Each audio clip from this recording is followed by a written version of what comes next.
What up? What up? What up? Good morning. Good morning. Good morning. Hey, hey.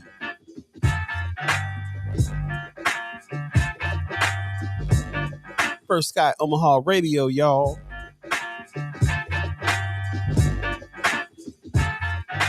What's happening? What's happening? What's happening? Good morning. Good morning. Good morning.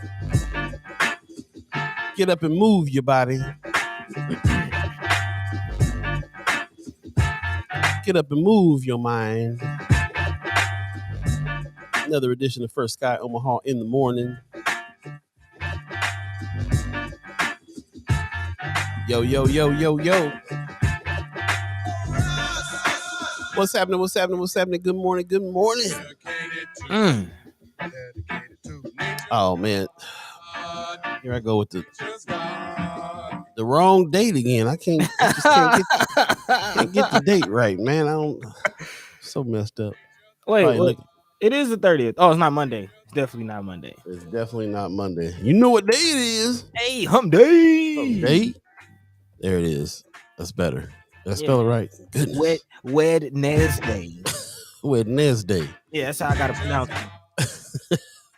From all them phonics. We gotta get back to the phonics. I'll add about 3 S's in that thing. Wednesdays. Hey, good morning, good morning, good morning. We got a good morning from Brianna Fool with some sunshine. What's happening? Let the sun shine in. Hey, Pop says, made it. Love y'all. What's happening, man? He sent me a message earlier, said he might not make it this morning. So glad to see you, Pops. Yeah. Thanks for joining us. Man, I'm glad you're wrong. I gotta pull the story that with you in mind. And then I got something else to show you too that you trip out on. I'm sure Brooke already did, but I'm gonna show it to the world. Man, Judy Princess says, "You know what day it is?" Hey, hump day. That's what's up. Brianna Full says, "Off to a slow start." Yeah, me too. Me too. Feeling that. Man, had some buffalo wings last night. Yeah, what? Some buffalo wings last night. Oh, I'm paying for it. Oh, okay. Yeah, I hear that. That yard bird. I told you stay away from that stuff right now. Man. Brother Muhammad says, greetings of peace. Assalamu alaikum, family. Hey, walaikum salam. Also on to you, my brother. And Omar Valentine gives us a good morning, fam. That's what's up. Rome's Review says, you ain't know. And Brick Rodriguez gave us a good morning.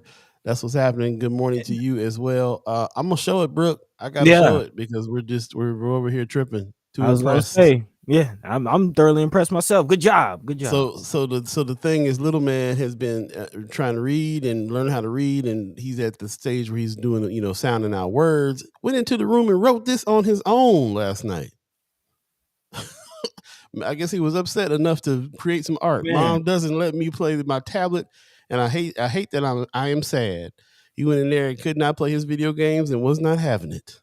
You know what? Beyond little man, first of all, again, we talk about childcare, we talk about education on this show. Kudos to Mama Brooke for the homeschooling job. I homeschool my little man, so I understand the homeschooling job to get man to read. And she's in school herself full time, so she is really, really schooling all day, every day. It's not easy. So big shout out to you. Congratulations to little man, because there's grown folk walking around out here that can't do that. Can't read, can't write, can't arithmetic right. Bro, I'm trying to tell you, our minds are really blown, like really blown. I couldn't believe it. I kept going back through, like, what? Are you kidding me? But let me do this though. Let me take it a step further. I'm not only impressed the fact that he's writing and he's getting the basics of phonics, but the emotional intelligence enough to write how he felt in the moment and understand why he felt the way he felt. See, he ain't gonna grow up and go up on stage and smack nobody. He gonna think about how he feel. He gonna get a hold of his emotions, write in his journal a little bit. All that. All right. Listen, that's why a lot of our young brothers in trouble nowadays, because they don't know how to express themselves. They don't have any emotional intelligence. There you go. Don't know how they feel. Don't know why they feel like they feel, and they keeping track of their feelings. They just acting, just reacting to it. Yeah. And he's upset that he's sad. He doesn't like being sad. It's very complex. Exactly. I hate that I'm sad. He doesn't hate that he's not playing a tablet. He hates that he's sad. He doesn't like being sad. Yep, that's right. It's beautiful. It's beautiful. It really is. And knowing him, he got over it real quick after that. He was cool. And then later on, he got on his tablet, I'm sure, and played some games. So, hey, very, very, very proud of little man for that. Like I said, it was kind of mind blowing. Like I said, I've sat and watched her, go through phonics and go through this and that. Didn't even know he was writing words. Sure didn't know he was writing paragraphs. Man, that's a full sentence. Subject, predicate. It's all there. It's all there. He sounded out the words that he wanted to figure out how to spelled his own words, did his own spellings. Yeah, dude. Yeah. Good job. Okay, little Einstein, Brianna. Yeah. Yeah. So anyway, just proud little man. Wanted to shout him out while Pops and Brooke was on right now, and that's what's up, man. Pops said he got a great mind. He sure does. Yeah, it's a terrible thing to waste. So Yes, sir. It's a beautiful thing. Other than that, man, so you still got a few that you teaching. How's it going with you as far as homeschooling is concerned at your house?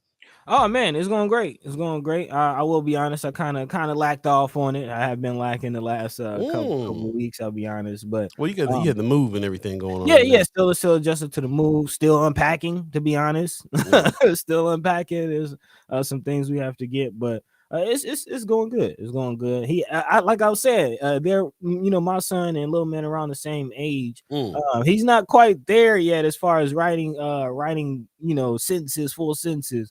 Bro, we didn't know he was there either. Yeah, but he's doing a good job at like sight reading. We practice just out and about, in everyday life. I definitely like to, add a practical element to the education. That's dope. So just as we're out and about, he does a pretty good job at, Dad, what's this? Dad, what's that? And I try to be patient with him, and because sometimes all the questions can get a little annoying, but little man, he's curious, he wants to learn. So you need to tell him today. Tell him, go in your room and write something. Write how you feel and see what he does.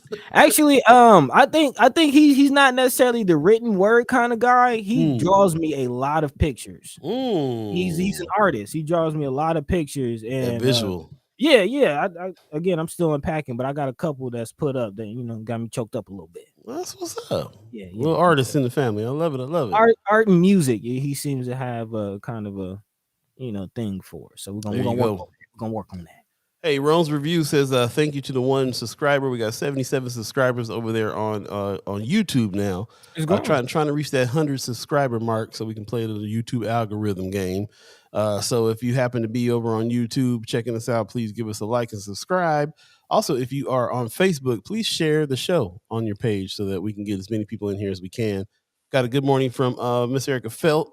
Brianna Full says, "Little Picasso." That's what's up. A little bit. Josh Take says, "Good morning with some sunshine." Appreciate that. I did see a look like a Twitch. We're going to just go on and get off of Twitch because everybody that's on Twitch is a troll. Looks like. Yeah. It looks like nobody is really feeling the Twitch, so I might just go ahead and turn that off and stay around on Facebook and YouTube, which is kind of the hot two right now. Yeah. So, good morning to everybody. Thanks for getting up and joining us this early morning. There will be no Michelle Trosclair this morning. As you probably know already, she had a death in the family. She's kind of dealing with family. The family coming in town and dealing with the funeral and dealing with some things. So she's not going to be in today. So if you happen to know her personally and your friends on Facebook, give her a shout out on Facebook and let her know that your thoughts and prayers are with her. Yeah, man. Michelle Moreno gives us a good morning. Good morning to you as well. Appreciate it. Speaking of coming in, also, it is confirmed plane tickets are purchased, and I will be in Omaha late April, between like the 20. Wait a minute, you got what's the plane ticket date? You got to give us the date now since you got the tickets bought. Late April. I come in, I think the 20th, and I leave the 25th. 20th. So between the 20th and 25th. Okay. So we gonna try to figure out what we can do between that time, 20th and 25th of April. Might be looking at Friday and Weberized. Ooh, there you go. Friday at Weberized, possibly. Hey, this is an idea. Friday and Saturday. This is a live thing. This is a live conversation with the family. Mm-hmm. Paul, Rich, what do y'all think about inviting a couple chat chimers to come into the studio? Ooh, I like that idea. You know, we got the little lounge area in there. What do y'all think? Couple chat chimers? Would y'all come in and just kind of chill with us, watch us do the show? That sounds good, man. That's a good idea. We need to do something like that. And we'll also put together some kind of get together on Friday or Saturday night, maybe like tiny house or something if they don't have nothing booked. So yeah, let's definitely figure out something, man, for that weekend. Now that we got some dates on that. Man, my man Josh Tagg says everybody get our signs for an old-fashioned airport greeting. Hey, that'd be awesome. That'd be awesome. I never had one of those. That'd be awesome. There you go. That's what's up. Yeah, man. Sounds good. He says yes, time to switch, no twitch. Yeah. Okay. Yeah. So we just tweeting and tubing. We're just no tweeting. Twitching. There you go. I like it. Let's see here. Brother Muhammad said I'm on both sides kicking it. That's what's up. He ain't gonna miss a minute. Man, I love that. Yep. Anyway, we're coming up at it's already 7-11. 7-11. If you believe in the concept of time. What do we got for the people today on this hump day? I didn't even give the date today yet. The March 30th, 2022. Hey, 22. Yeah. Couple days it'll be April already. So you know what that means. Rent. Oh man, you're flying by, man. Jeez. It really is, yeah. Yeah, man. Concept of time. Do you believe it? But yeah, man, let's go ahead and get into it for today. We do got a couple things to talk about. We actually have an update from Monday, from our guest on Monday. Remember we had Yang Chi Shu. Shout out to her from Flatwater Free Press, who did the article on the parole board. The state's parole board situation and the fact that, you know, only about 37 of the parole board members vote at the majority of the time. Now we have some background story to this that actually kind of has my blood boiling a little bit. I'm kind of fed up after reading a little bit of this, especially as a journalist. I'll just say, man, and I've said it on many occasions, but I feel even stronger about it now. I think some of the things that we've been seeing from our governor and his flunkies is just downright criminal. Just downright criminal. Yep. So yeah, we'll get into a little bit of the backstory behind you know what this journalist went through, what Miss Shu went through to try to get this story. Wow. Yeah. It's quite interesting. I wish we would have heard that before we had our own. Man, or you know, had enough sense to even ask. And that's kind of really, to be honest, y'all, that's kind of the reason we have these journalists on, not just to talk about the stories, because we can read the stories ourselves and just talk about it. But we do want to get the picture, get the idea behind, you know, what did they have to go to get that story, because even sometimes in itself is a story. So we'll be talking about that actually kicking off the show.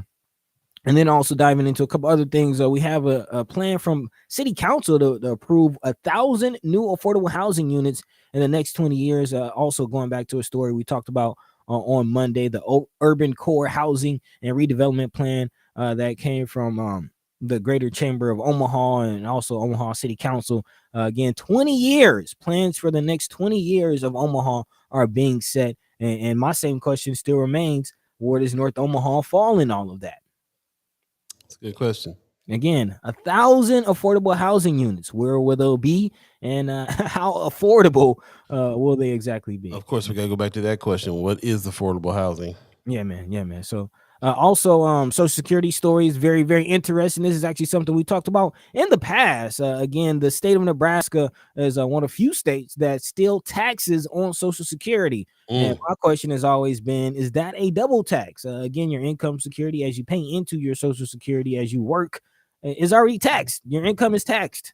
And then they're going to come back and tax your Social Security on the back end of that. So yeah, we're going to talk about that. And of course, you gotta know Governor Ricketts is behind this and also behind this latest veto of the $120 million in rental assistance. So yeah, man, we got some Ricketts things to talk about. And then also President Biden made some moves. He signed a historic Emmett Till anti-lynching bill. But the fact that it's 2022 and we're still signing anti-lynching bills is something that we got to talk about, as well as reparations. We'll be getting into all of that and more. We also have TD Sanders coming through today. Hey.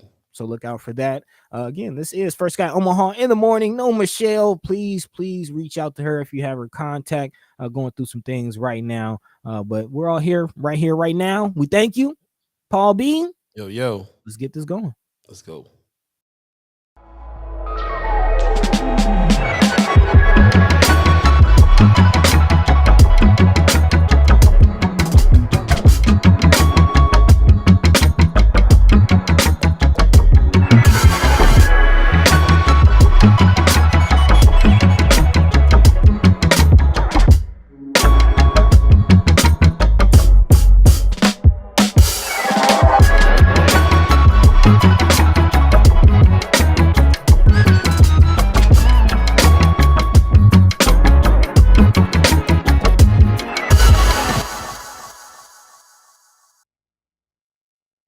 Good morning. Once again, you're listening to First Sky Omaha Radio, First Sky Omaha in the morning. Paul, I missed you on that one. First Sky Omaha in the morning. Paul B, Buddi3 Da Gawd, Star Trek Rich. It is Wednesday, but there's no Michelle Trosclair today. Reach out to her if you know her personally and give her some condolences, death in the family, and she's dealing with that. So no Michelle Trosclair today, but we do have special guest TD Sanders coming in today. It is already 7:16 right now on this March the 30th, 2022, coming up on April very, very soon. I want to thank everybody who's chimed into the chat and got up early with us this morning to get into some of these discussions. And really appreciate everybody getting up. Miss Erica Felt says she'll be 52 tomorrow. What's happening? Partying this weekend? What's going down? Yeah. Happy early birthday. There you go. Rome's Review, social media currency, likes, comments, shares. So again, if you're over on YouTube, please give us a like, comment, and share. And let's grow that viewership over there as well. If you're on Facebook, please remember to share the show on your page so everybody can know what's going down. So really appreciate that. Miss Erica Fell says, speaking of housing, today at 5:30, there's a Zoom meeting discussing ADU housing in Omaha from the Missing Middle Housing Group. The event link is on their page. I've never heard of this group before. Yeah. Missing Middle Housing Group. Okay. If you can, please share that on the Friends of First Sky page if you can. Yeah. And it looks like there's some people that are on Twitch. Don't really know if they're associated with the show. Like I said, we're going to take Twitch down. It seems like Twitch is not really working out for us. Seems like Twitch is twitching. It's twitching. Yeah. So we're gonna clear that out. But in the meantime, in between time, let's get this thing rolling, get into the story. Because this is something we just probably gonna spend, I'll be honest, the first hour just talking about Ricketts and really reiterating why we need to get him up out of here, man. And again, there's got to be some kind of criminal charges, some kind of process to get him up out of here early, because dereliction of duty. I think it might even be an understatement with just all of this. If you just look at how this man is going about doing his job, of course, talking about Ricketts and not just Ricketts, but his flunkies. Just to give a little backstory of what I'm talking about. Again, going into the story behind the story that we discussed on Friday in regards to the parole board's absenteeism and the lack of just engagement from the parole board members who all have been appointed by, of course, Governor Ricketts. Now, this is an actual account of what Miss Yanchi Shu, who again is a journalist for Flatwater Free Press, went through in order to get the story. Again, when Yanchi first identified the phenomenon of parole board members not showing up, of course, naturally, she reached the question, why? As she tried to answer that question, she was met with kicking can down the road, having to send emails only to be told that, they'll get back to her later, which, of course, they never do, which resulted in Yanchi just taking it upon herself to go to a public meeting because obviously reaching out to the board members directly was not working. But, of course, when she went to this public meeting, that's when things got even more interesting. So shortly after the public meeting ended, Yanchi addressed the board members to ask her questions while they were, kind of vulnerable or just open again to the public at this public meeting. However, it turned out that she was eventually escorted out of not just the meeting, but the prison in general. Again, The parole board meeting was being held at a prison and she was escorted out by security. Not only was she escorted out by security, but the parole board's attorney, Miss Nicole Miller, sent a letter accusing Yangchi of some very egregious things, actually some criminal things. One of which was the fact that she says Yangchi may have brought a recording device to a parole board meeting, which is a crime because that is constituted as contraband. And again, the meeting was held in a prison. Of course, she did not bring a recorder. Anyone at the meeting who enters the correctional facility has to go through a metal detector. Knowing this, she left her phone in her car. Then she put her keys and other belongings in a locker outside the hearing room. She even took off her watch. So again, not true. And furthermore, it was I guess it was stated that Yangchi overstepped her bound by asking questions. Okay. The letter claims that Yangchi overstepped her bounds by asking questions at a public hearing. A reporter acting in the public interest attended a public hearing to ask a public official paid by public taxpayer money some important questions so we could notify the public of said public official's point of view, and somehow that's overstepping their boundaries. And again, these are all people who are appointed by Governor Ricketts. This is something that's a sentiment that's already been echoed by Governor Ricketts' office, as far as again the whole noise situation and not allowing. Really, it's if you look at it, it's our conglomerate: Noise, The Reader, First Sky Omaha, Flatwater Free Press, the journalists who aren't in anybody's pockets, who are doing real work. They're obviously a problem for the governor. That's right. Right. Yeah. Like you said, got me fired up. Again, man, this is just ridiculous. This is ridiculous. And I go back to the question: at what point is this dereliction of duty? At what point is this getting into criminal area? Yeah. Well, that's the other problem with what's going on with us. The person who, as a matter of fact, the person who put that article out, who put that backstory out that you just went through, at the point was, go ahead and subscribe to Flatwater Free Press. Give them your support, because stuff like this goes down. They'll use their muscle to try to sue people, to try to throw people in jail. Look at the attack that's going on when it comes to news right now. Man, straight up and down, it's a war, and she's in there by herself. This is a new transplant to Omaha that's coming in here looking at some things and not really and getting the firsthand experience about how things are really going down and how unfair things can be and how they can use their muscle and try to shut people's mouths. And these are the new nonprofit alternative news sources out here that are fighting this battle. That's really all there is to it. Doing the real work that the news is supposed to. Right. Brother Von Chapman in the chat says, comply, leave, or die. Broke and broken. Nebraska's plantation mentality is obvious and now in full effect.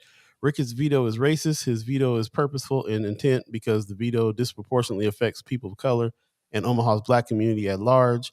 And specifically, voting him out will not guarantee that change will occur. If at all, Nebraska is doing its best to neutralize the blue dot and any effect it would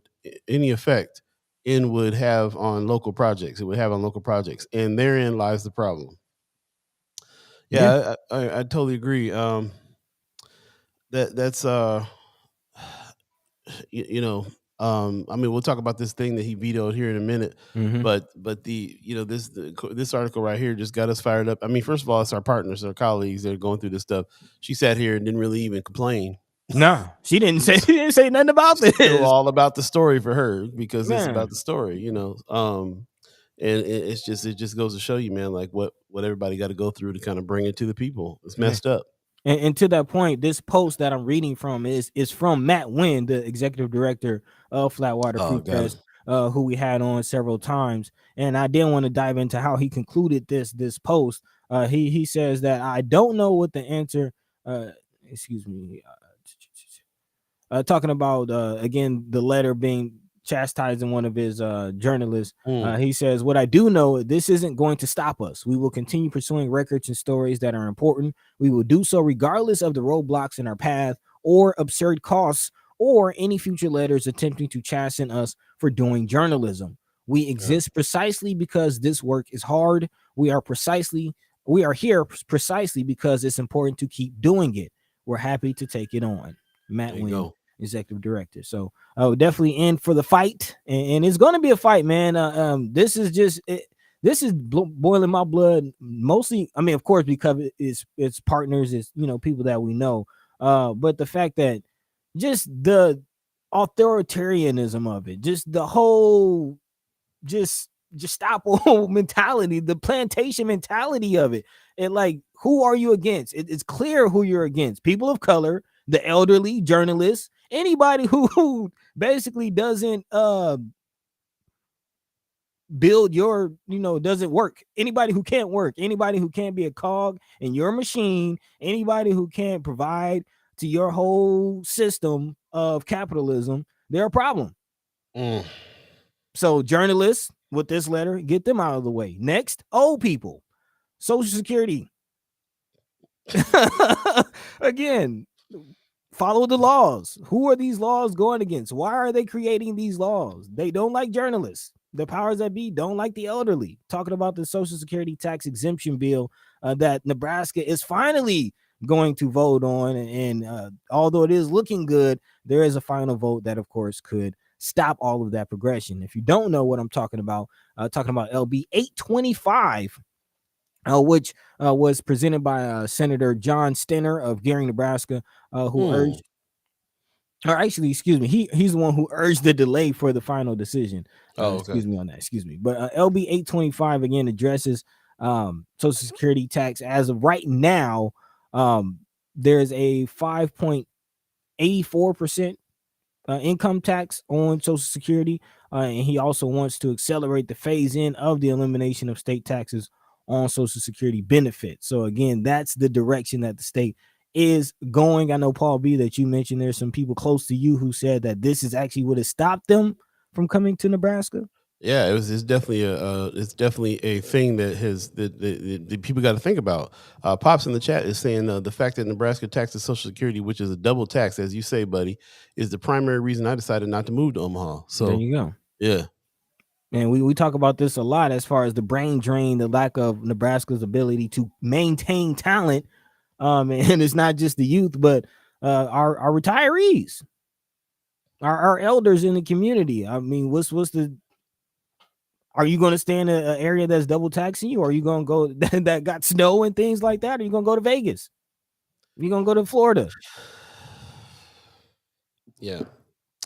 They talk about, it's interesting, like you said, like the youth is leaving and the elders are leaving too. Man, how do you and building urban cores and $600 million lakes, is that really going to keep them? Right. Vaughn Chapman says anything short of a revolution would just be empty rhetoric. Not to be radical, but we do need some changes around here. Need some radical changes. I do agree. Yeah, I do agree. That's. I remember you asking about. I remember you talking about that before about this being is it a double tax? Okay, when you really think about what we're saying, can you imagine? Why would anybody think they need to tax your Social Security? Isn't Social Security money that you have accumulated over time from your work life? You've already given into the system several kinds of times, and then in your retirement, when you're dependent on this, and it's usually a fixed income for a lot of people and so on, they're gonna tax that. They're just gonna tax anything. I mean, I'm sure a whole bunch of other states do it. I mean, this is the first time I'm really confronting it, looking at it, and it seems pretty really crazy. It seems really greedy and ridiculous. Yeah, I think you hit the nail on the head with it's greed. It's greed, and then on top of that, let's look at what they're doing with our tax dollars. So they bleed us of our tax dollars at every angle. Don't listen to us when we say and ask what we want to do with the taxes, and then actually, in some instances, like Governor Ricketts and capital punishment, go directly against what we say. Not just listen, but go the opposite way and spend their own money on things that we say we don't want. Again, when does this become criminal? When does this become criminal? When does this man become derelict of duty? What is the threshold? What more do we have to point to for this man to get up out of here? And I don't have anything personal against Ricketts, to be honest. I don't know the man personally, but I see what he's doing, and actions speak. You got it. Mr. Rickenfeld says, for many, it's such a small amount that they need every dollar. Also, many supplemental benefits like SNAP are based on pre-tax income. Hot mess, man. Yeah, I'm with you on that. I mean, we've just this year we've named 3 or 4 straight criminal situations that when it, the foster care situation earlier with the St. Francis and all the rest of it. And quite honestly, there's still some questions that haven't been answered with that. No, not to mention the overcrowding that's been going on for 2 years. That the federal government has declared that we're violating the law by having overcrowding in our jails. It's been going on for 2 years. Man, and has not been fixed. I want to put it in its proper context because people have died as a result of the overcrowding and the understaffing in Nebraska state prisons. Both prisoners and guards have died as a result of this dereliction of duty, as a result of our governors and the the powers that be inaction. People have died. 7:32 right now. If you believe in the concept of time, you're listening to First Sky Omaha Radio. First Sky Omaha in the morning. Von Chapman says taxing your Social Security all but ensures you can't afford affordable housing. We're gonna get into that next. Brother Muhammad says 800 million sent to Europe. Billion. Isn't it 800 billion or is it billion? Yeah, Keister says preach. He gave us a good morning a little earlier. Good morning to you. Thank you for joining us. Hot mess, man. Hot mess. I try to warn y'all. I try to warn you. I read this post about the journalists, and that just kind of got my blood boiling, man. Yeah. I'm kind of getting fed up with this lack of leadership. That's real. Stay tuned. We'll be right back. First Sky Omaha Radio, First Sky Omaha in the morning. Paul B, Buddi3 Da Gawd, Star Trek Rich. Hey. All of you. It's going down.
What up? First Sky Omaha Radio, First Sky Omaha in the morning. Hold up. This beat have kind of got my mind going. Hold on. I'm sorry.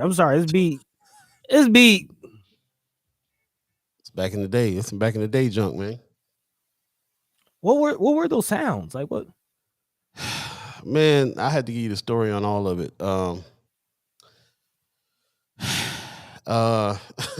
I'm sorry, y'all. I'm sorry. Ariel's 402 says that beat sounds like a Boogie Down production. It is Paul B. Ike Owens production from way back from like the 90s. Those sounds early 2000s. No, that definitely sounds like okay, as a 90s baby born in 93, as a 90s head, I do a lot of 90s digging. Like I'm talking about, the underground cuts from the 90s, the deep underground cuts that a lot of people don't know about. A lot of gems in there. That sounds like one of them. Yeah, man. I mean, it would be amazing if you had heard it. It was very, very, very underground. We had a band called Free Moral Agents back in the day, and it was and Ike Owens, who eventually moved on to Mars Volta, played with Jack White. He moved on to some major bands. Put this thing together, and her track that we worked on. As a matter of fact, Brooke in the chat, she got that's the hook right there. Lay down. She sang that. She sang that on there back in the day. So Dang. yeah, so if you heard, there was only I think there was like 1,000 pressings of it that went out. So you had to do some real digging if you found that gem right there. But we got it, and let's remix it. Let's do something. Man, that's what I'm talking about. That's interesting that you felt that 90s vibe on that. Yeah, the sounds. Yeah, I'm a producer, man. I love sounds. Like those don't sound like any instruments I ever heard. Those sound like, the sounds are out there, man. Yeah, that's Ike Owens' production, man. He was a genius. Passed away a little while ago. So that was a hard one for us. Man, He's a good friend. Rest in peace. Hey, earlier for the subject we were talking about a little earlier, Pops had a comment that says, and if I make a money gift to you from my Social Security, you are taxed on the money you receive that I have already paid tax on twice. I thought gifts weren't taxable. Like if you specifically like give something as a gift, it's similar to a donation, if I'm not mistaken. I don't know. Yeah, like there's like a legal term, like a gift is a legal term that I believe is not taxable. Well, yeah, I'm not sure. We'll have to. I mean, Pop's been dealing with this for a little minute, so it could be something that he researched, looked up. Let us know. Something that's Omaha. Is that Omaha situation, or is that a Vegas situation too? Is it just all around? Give us a little more back on that. Also, Brother Rich, Star Trek Rich in the house says, how many people would be interested in participating as in-studio audience members for a show? Yeah, man. We're gonna put it out there. Maybe we can do that when Buddy's in town for sure. When we have time, take a look at this interesting date. So Brother Muhammad got a link in the chat. We'll definitely check out there in a minute. Ms. Erkenfeld says, I think it depends on the dollar amount. As far as the gift is concerned. Okay. Ariel's 402 says you have to label the gift as repayment for a loan, etc. Okay. So there's some labels that you got to put on this in order for it to get through like it's supposed to. Just more hoops to have to jump through, man, with money that should just freely come to you for all the work that you've been doing. Man, that part. That part.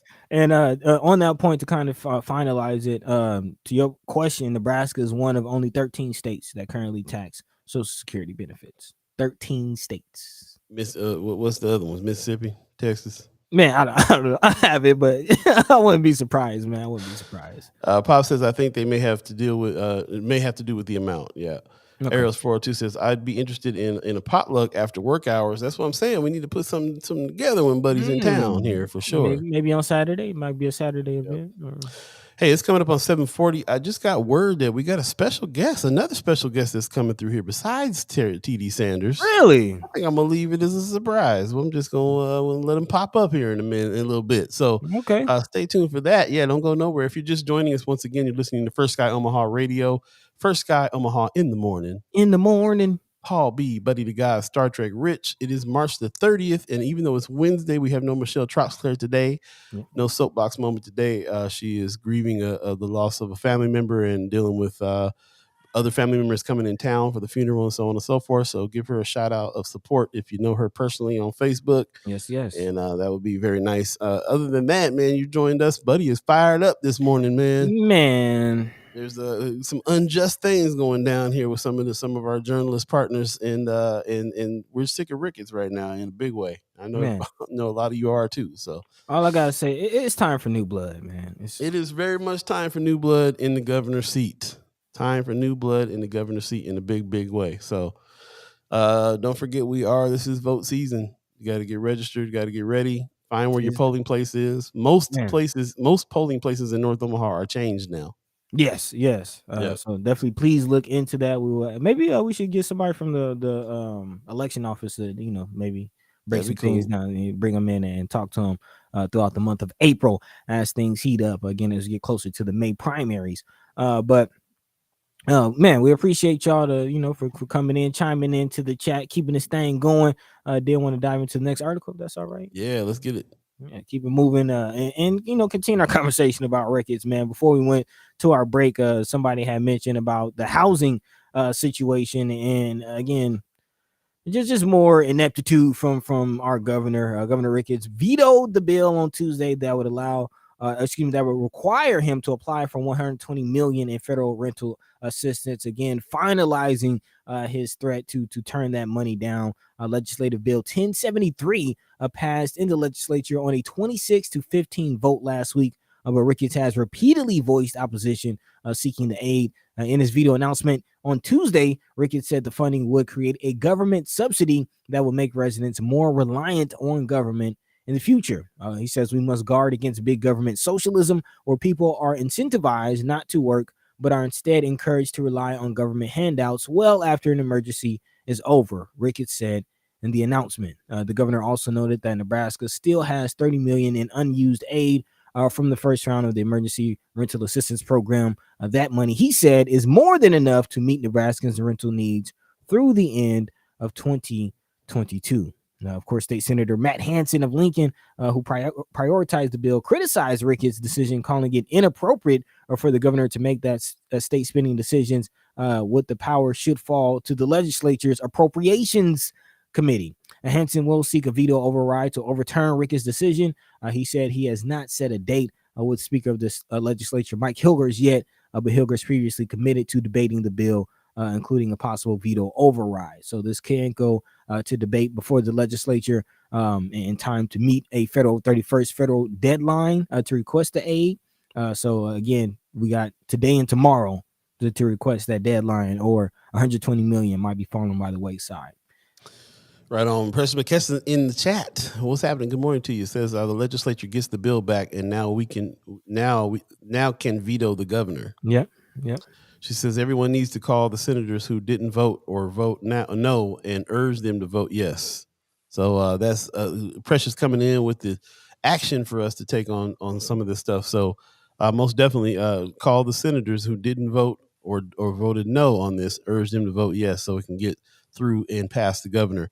When I was reading another article on this, I found out that one of the reasons why he decided to veto this is because there's still $30 million left from this other fund that came in that they didn't spend all. They don't think there's a need, and they're not. I don't think they've been very diligent in getting even that $30 million to people that need rental assistance. No. And so why would he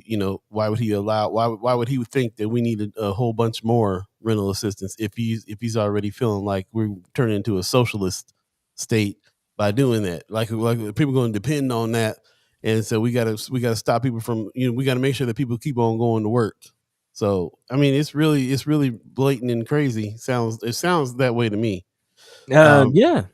And they look at that 30 million as in like we got extra 30 million, so people are fine when there's still homeless people and there's still people getting evicted. Like Precious said, people getting evicted. There's still people like Brother Pontos that is offering his services to help people retain their housing. There's so many places that money can go to help these situations, but that's not what's up. Von Chapman earlier said we're at war. We're suffering casualties. We're losing land, and it's premeditated. We are dying precipitously. How do we fight back? A great question. Earlier, also, Precious says that Chris Carithers from the Election Commission will definitely come on, so we'll definitely need to have him on. Talk to him. Yep. Leah Keister says if we don't take the money, it will go to another state. It's not like he's even saving any tax dollars out in Nebraska. It's crazy. Precious says for the assistance right here. Right. Goes to California if he doesn't accept the money. And really, like I said, when I found out that there's still $30 million that hasn't been used, like they have no intention of using it, he's why not make a political play and let the rest of the Republican country know that he's hard on socialism out here and reject it. They still got plenty of money they could be helping people with and aren't. So, I'm sure that's his way of thinking. Like, well, let me just go ahead and make it known that I'm not going to accept this money because our state is not going to be a socialist state. I mean, that's really the only reason why he's making the move and decision he is. And it's not to crazy. mention people being evicted, but also we'll have Chris Bowling of the Reader on Monday to discuss his article and then the newest issue coming up talking about code violations. And you remember the Yale Park situation. So right. Again, we talk about affordable housing and getting people. It's not just people getting into the house and staying into the house and the landlords, paying the rent, but also supporting the landlords to do the repairs and keep the house in an actual livable condition. Because there's a lot of landlords. Again, we talk about it's one thing to get in the house, but can you stay in it? Is it safe? Is it clean? Is it healthy? All of those things can be addressed with this 30 million that's just waiting in the wings. And so, speaking of waiting in the wings, we got a very, very, very special guest coming on in right now, ladies and gentlemen. Precious McKesson is back on First Sky Omaha. Hey guys. I figured you was going kind of crazy in the chat right now. You might as well come on. Might as well. We politicking with P again, y'all. How you doing, Precious? What's up? Can y'all hear me? Yes, loud and clear. First Sky family, I missed y'all. Yeah, good. Missed you too. Missed you too for sure. I'm glad you're back. Me too. Yeah. Oh. So, ladies and gentlemen, we'll be politicking with P from now on every Wednesday again. So, you can really have the powerhouse duo of Michelle Troxler and Precious McKesson on Wednesdays. It's just gonna be Women Wednesday. Ooh, I love that. First Sky Omaha. You know we love that. That's right. Women.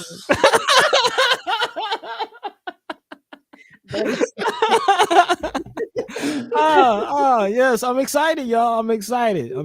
So let us know, Precious. Give us the real. What are your thoughts on this veto, this latest move? And Ricketts just Ricketts. First of all, everybody knows. Good morning to everyone. Leah and Brianna has shout out in the chat. Good morning. Hey. My personal feelings toward Ricketts. We know that this is a political move. Just watch for those. Oh, is my internet slow? No, you good. Okay. Just watch for those who vote no, because we know, like last time when the governor, when they vetoed the governor, those people were attacked. Basically, anybody that was running. There was a few senators who Ricketts basically had run against, even though right now it's too late to run against, to have somebody file for legislature, but just watch what will happen if they're up for election next year. He'll most likely use the Ricketts money to then have those people run against him. So a lot of people are trying to protect themselves right now. I feel that, again, we know that people need this money, especially for this rental assistance, because we still have people that are being evicted every time they go to court. You can look at Aaron Feishinger's Twitter page or Dave Pantos, and they're showing how many people are coming into eviction court and being evicted. So my thing is, if we know there is $30 million, then maybe we should call to action on those organizations to actually go there and be able to have people on site, which I don't know, they may or may not. So I don't want to, say pass judgment, because they may already have someone there, but maybe having someone on site doing applications for them to be able to get that rental assistance, and then we can get that $30 million out. Because like Vaughn said, the last thing we want is for any type of ARP funds. The 30 million I know is already allocated to an organization. I don't know if they have to give that money back if they don't use it at a certain time, or where does it go? But the last thing we want is for any type of funding that has come to help people be able to live, go to anything that has to deal with Ricketts prisons or his stupid lake. Okay. That's what I'm talking about. He really, really, really wants to invest in the prisons. He wants way more prisons out here. And that's attached to so many things as far as I can see. I feel like that's the infrastructure. I would like to look and find out whether or not him and his family have been invested in private prisons, because of how hard he's going on that. And we've had you're absolutely right. We've had to deal with that situation before, where some of those funds went to the building of these new prisons in the Juvenile Justice Center.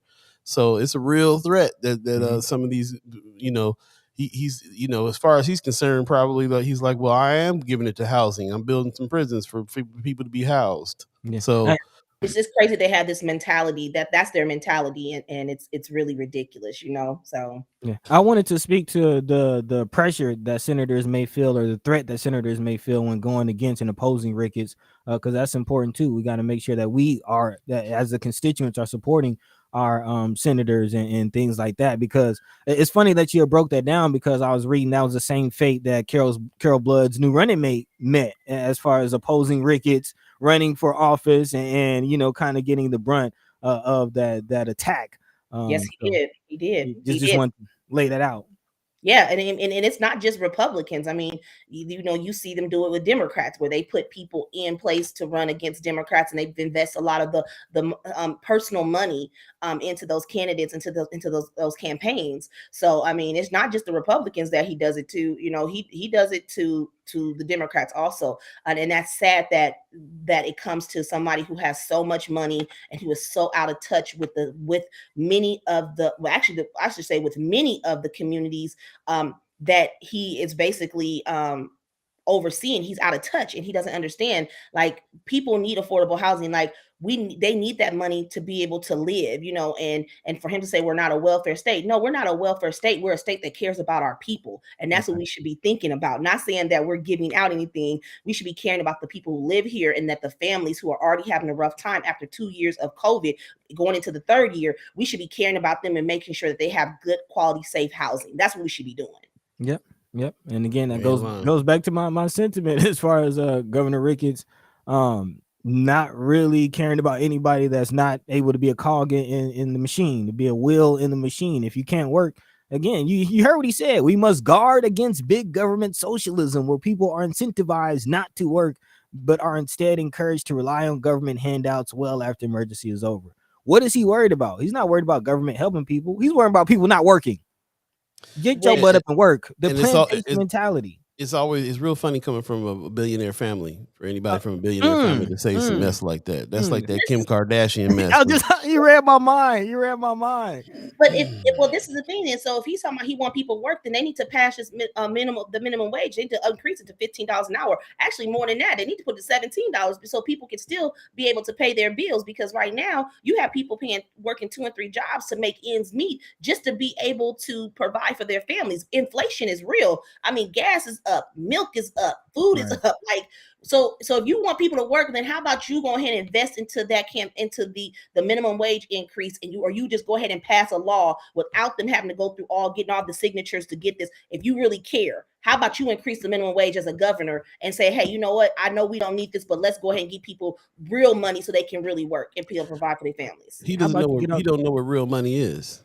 He comes from a billionaire family, has no idea that $15 is not the same as $22.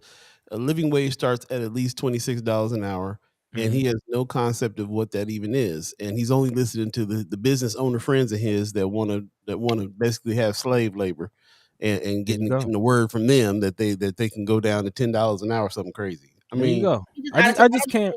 Go ahead. I just can't reconcile how someone could say, people should work, but then again, you don't, give the $450 million to North Omaha so we can bring the business in, so people can get jobs, so people can work. It doesn't make any sense. Brianna Full, make it make sense. Make it make sense. Brianna Full in the chat says, I think he's going to run for president soon. That's why he's spewing this socialist rhetoric. That's what I'm saying. Yeah. You got there's $30 million in the bank that could go to rental assistance. So why would he? So he's sitting there like there's a whole nother amount that we can get, but we're just not gonna go for it. He's using this opportunity to spew that rhetoric out to making everybody. He used the dog whistle words. The socialist the socialist government that we need to quit. We need to not. You know what I'm saying? Like I agree. I agree with you, Brianna. I think he is gonna run. He's gonna try to run for president too. I think that a lot of what he's doing. We say we pay attention to what he chimes up on all year long. We've been doing that, and it's all pointing to he's got some bigger plans here. Oh yeah, I mean, you can look. He was attacking Biden hard. He was attacking Biden hard. But my thing is, look, Ricketts, you know how I feel about you, dude. Yeah. Let's talk about you for a minute. Now that you're back in town, and let's talk about your new position coming, Hey. and the fact that you're gonna be politicking with us on Wednesdays from now on. What's some of the stuff that we're gonna be talking about now that you're back? I want to know. Well, actually, my position, I actually started on Monday. So I lived okay. Saturday, and I'm already in the trenches. Like my first task was getting the email on the text message on the plane saying Fortenberry resigned. What? Yep. I knew he would. He was getting pressure from everywhere. I knew he would. A matter of time. So we'll just be talking about a lot. I mean, really, really want to make sure that not just engaging in what's going on, just what I do, but we'll be talking about what's going on, locally and nationally, talking about, the importance. I mean, y'all have done such an awesome job of talking about and really following the legislature this year or this session, even last session, because there's been some critical and important policies that have passed, not only in the legislature, but even with our state board of education, as well as the school board and everything. So we'll just really be taking a deeper dive from my point of view into what's going on, not just on your higher level offices, but looking at all the offices going down the ballot. Because I shouldn't say I don't think, because I know people are really, really engaged. I can say one thing that 2020 did for us is we were at home because of the pandemic, and it got us very socially engaged to where we was watching TV and we were able to see things more. So I think just being able to go in and talk about why those offices are important and why we should be voting for them and why we should be getting training quality people to run for these offices, that's what we need to start being able to do. Is being able to get people, more people on the ballot, especially, I always say, especially when it comes to the Black and brown communities, we have to have a bigger representation. And I think sometimes it's a lot of fear because, it does cost money to run elections, but we have to get beside that fear, but we got to start talking to more people and saying, $5, whatever can help. And sometimes it's not even about the money. It's just about having the volunteers behind you who can help you knock doors and get your name out there. Because a lot of times the Shirley Chisholm and them, they didn't have money when they were running. They had the people, they had the community behind them, and they were able to go and knock doors and hold fundraisers for them, or hold town halls for them to get people to know who they are to vote. Yep. I say that a lot. A lot of that money goes to mailers and billboards and commercials and all this, that, and the third. And that's not, if it costs nothing to open your mouth. It costs nothing to open your mouth and just talk to a friend and, hey, tell a friend to tell a friend. Let's get involved, y'all. Have a reason, be passionate about it, and just go for it. Yep. My theory on the matter is that I think that when going viral, everything that we're doing in media, when it comes to social media, all this going viral stuff, TikTok stuff that goes viral, I think that what's going to end up happening is that somebody going to come in here and use this right and go viral politically, and then circumvent all the TV ads and everything else, and be even more popular than people that are spending millions of dollars on TV ads and stuff. And that's the thing, that's the platforms. If you notice, more people are getting on TikTok. Like, you have to reach a good generation. I remember in 2018, after the Parkland shooting, I remember saying on that day, because I was on Valentine's Day, and I remember saying, I'm like, these kids are starting to do mass protesting. They're walking out. They're really speaking. I said, y'all better listen, because these are the kids that are going to be voting in the 2020 election. I kept saying that. And sure enough, those young people turned out the vote. They turned out the vote in 18, because many of the seniors were able to vote, but you had to look at the younger ones that were coming after. So we had a big generation that graduated in that time, and they had big influencers. Now they're using TikTok. TikTok is a thing. I tried TikTok during the pandemic, and it didn't work. I was uncoordinated at times, and so I was just like, I'm not about to keep doing this, embarrass myself. Even though but, I mean, it's something you can do to make people laugh, because you're not asking people just to, you're not trying to embarrass you. You're just trying to make people laugh and bring attention to awareness to something. So use that social media. That's something that we want people to use a lot. And I just want to comment. So a lot of people have been asking about the Felonberry seat. That's what we're calling him now. He went from Fortenberry to Fortenberry to Felonberry. Everybody's been asking about that. So we are in the process of getting all the logistics together. We know that the governor does have 90 days from the time that I think it's from the time that he resigns to call a special election. At that time, once the governor calls the special election date, then each party is able to put up. Well, I think each party has to choose who they want to run in that special election. Excuse me, run in that special election. And so the state central committees make that decision of who runs in that special election, to see who will then fulfill the seat until after the general election. So you're about to have a lot. You're about to have a primary election, a primary in CD1, a special election, and then a general election in CD1.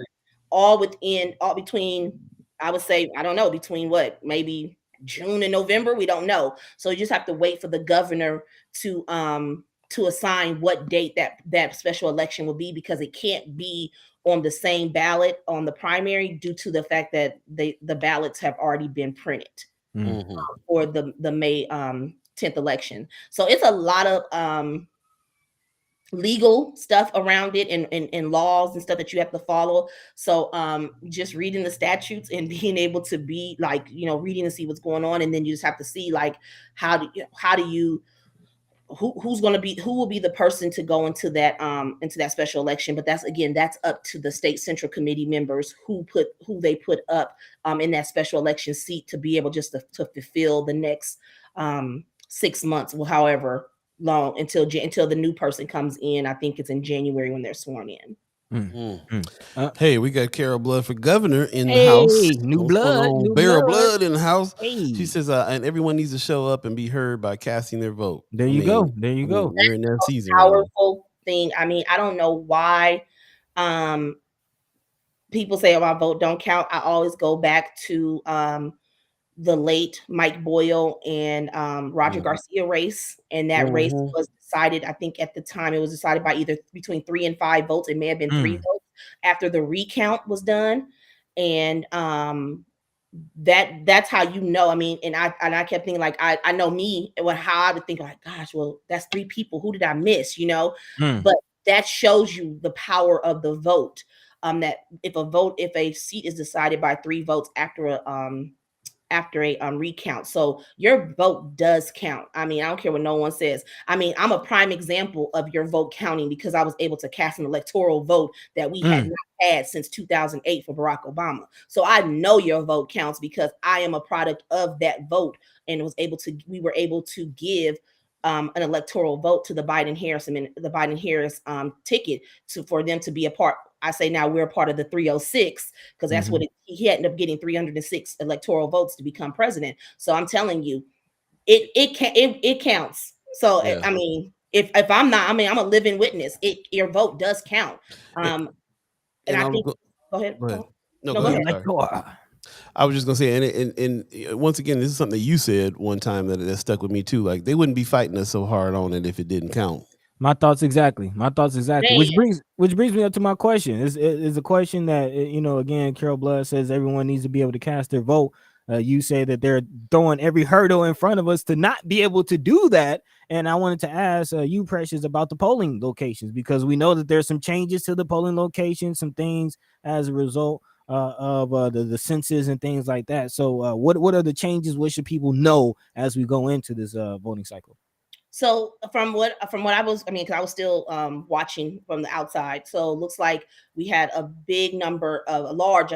large number of polling sites that changed in North Omaha, in the metro area. And so you should have received a card in the mail letting you know that your polling place changed. But I do know that with Kimra Snipes with Civic Nebraska, as well as Preston Love with Black Votes Matter, as well as the party, there will be people really getting information out to voters, because we just can't depend on just the election commission to say, hey, your vote, your polling place change. We have to really mobilize and start posting on social media. So definitely we need to start posting which polling places change instead of just doing a link. Let's do like a full list. And so that's something I'm working on now.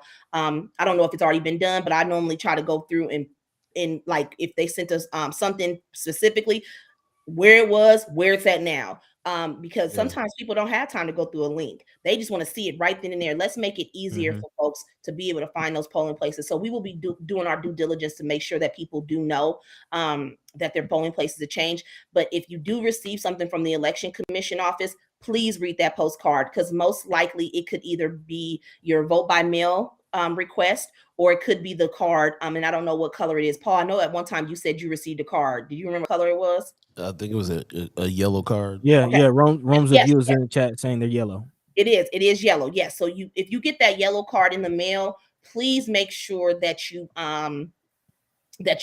recognize that card. I know many people like to go to the polling place, but also another thing that we can prevent this from happening, so you don't miss on your voting, is sign up to receive your ballot by mail permanent. Come on the permanent vote by mail list, so that you automatically will get your ballot to your registered address that you're registered to vote at. And so then you don't have to go through these struggles. But again, we do have to do a due diligence in our community, especially in North Omaha, when you start seeing polling places change, because our elderly people have voted at certain places for so many years. We have to make sure that we're helping them get to the correct polling place. And if I'm not mistaken, Preston Love is doing, I know he said this, so I don't know if he's confirmed, but he will be doing the ride to the polls again this year.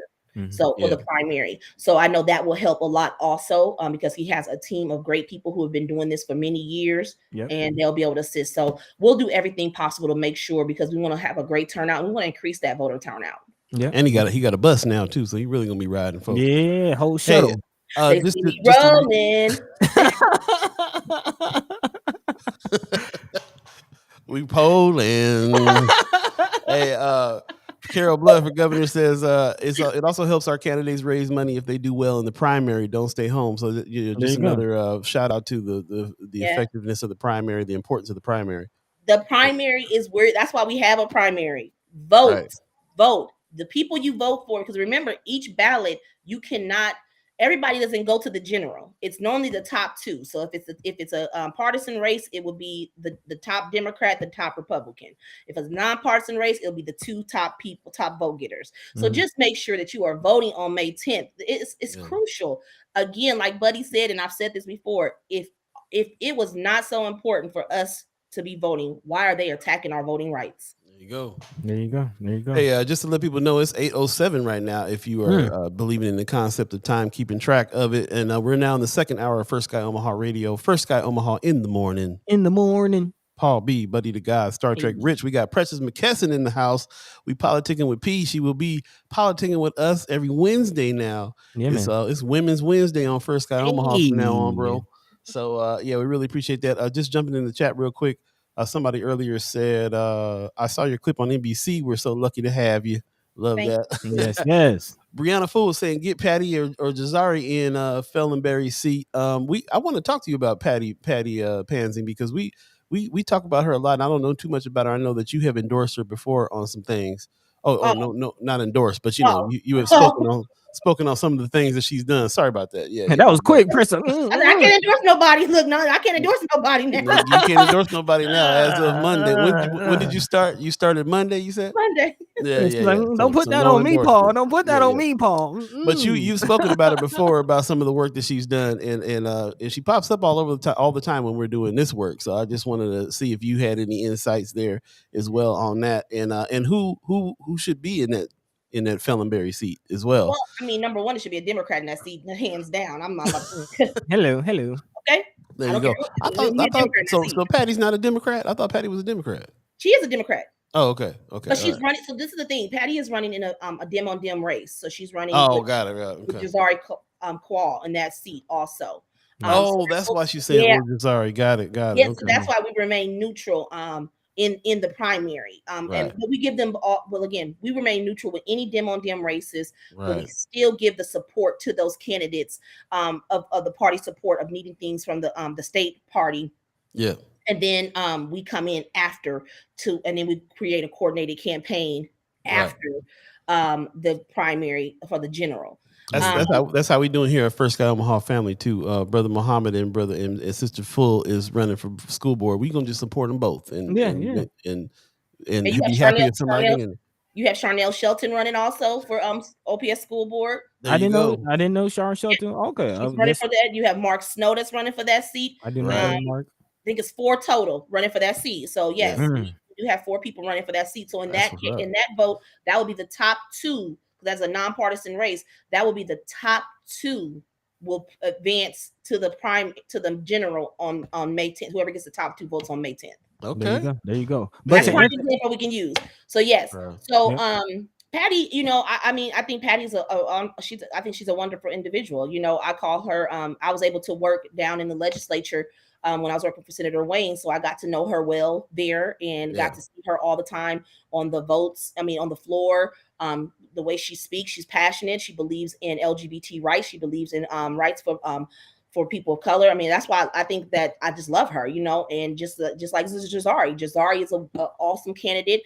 Jazari has some good. We had a forum last week, and let me tell you, it felt so good to be on that call. We had Senator Vargas, Alicia Shelton, Jazari, and Senator Pansy Brooks. And Senator Pansy Brooks said something that really stood out. She said she was the minority on that call.